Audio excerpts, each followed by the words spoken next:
Jesse is making progress in preparing for all types of situations, but he still needs to learn something very important: how to call for help when there's an emergency.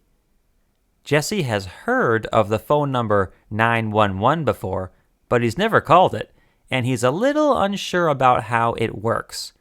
Let's learn about calling 911 with Jesse today.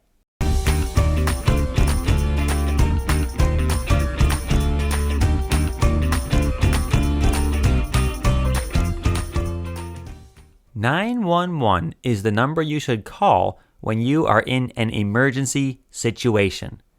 If you don't live in the US or Canada, there may be a different emergency number. Check with your adult. This number is answered by phone operators who can help connect you to the police, firefighters, or an ambulance. It's important to only call 911 if there is an emergency. So we need to know what qualifies as an emergency. This would be things like an out-of-control fire, someone breaking into a house, or another person getting seriously hurt. Okay, here's what to think about when calling 911. First, determine that there is a real emergency.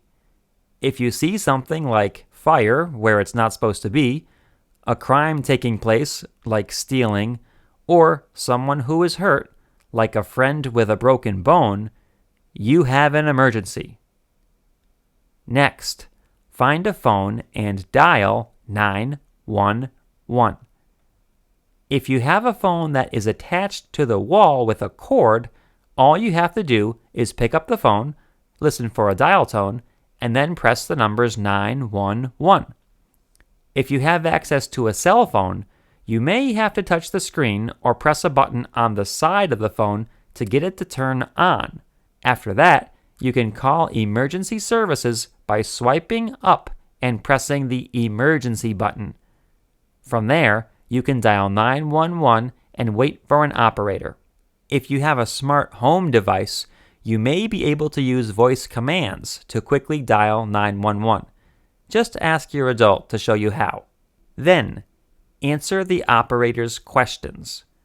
911 operators ask a lot of questions. This is so they can contact the right people for the type of emergency you have. They will probably ask your name and where the emergency is taking place. Tell them what they need to know, and remember to stay calm while you're answering these questions. Finally, stay on the phone until help arrives. 911 operators like to make sure that everyone is okay, so they will probably ask you to stay on the phone until the police officers or firefighters arrive. Let's review. First, determine that there is a real emergency. Next, find a phone and dial 911. Then, answer the operator's questions. Finally, stay on the phone until help arrives. Hopefully, you'll never have to call 911, but you should be prepared just in case. Jesse earned his Call for Help badge. Earn your badge too and be ready in case of an emergency. Hey!